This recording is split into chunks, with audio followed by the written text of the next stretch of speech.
ಆದಿತ್ಯ ಕುಂಡಲವನ್ನು ವರುಣನ ಮಣಿಶೈಲವನ್ನು ಕದ್ದಿದಂತೆಯ ನಿನ್ನಿಂದಾಗಿ ಎಷ್ಟೋ ಮಂದಿ ನಾರಿಯರು ಸೆರೆಮನೆ ವಾಸವನ್ನು ಅನುಭವಿಸುತ್ತಿದ್ದಾರಂತೆ. ಇವನ್ನೆಲ್ಲ ಕೇಳುವುದಕ್ಕಾಗಿ ಬಂದಿದ್ದೇನೆ. ನಿನ್ನಂತಹ ಕಳ್ಳರನ್ನು ಹೋರಾಟದ ಮೂಲಕ ಕೊಂದು ಯಮನಾಲಯ ಸೇರಿದ್ದಾರೆ. ಅವರ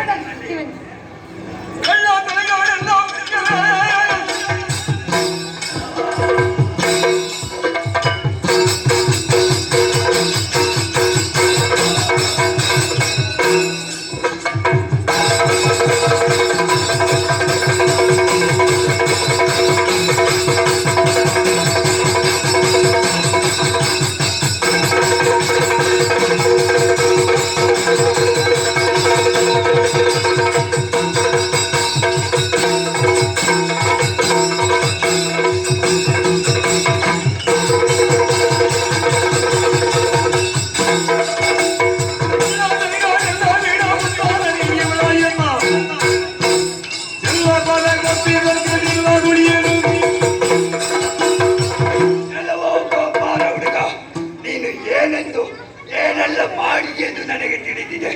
ಜಾರೆಯ ಮಿಂಡ ನೀನು ಕಂಬಕ್ಕೆ ಸೀರೆ ಸುತ್ತಿದರೆ ಸಾಕು ಎಣ್ಣೆಂದು ಭಾವಿಸಿ ಕಟ್ಟಿರುವ ಕಳ್ಳ. ನಿನ್ನ ಆಡಂಬರದ ಮಾತು ನನ್ನಲ್ಲಿ ಬೇಡ. ಈಕೆ ಯಾರು?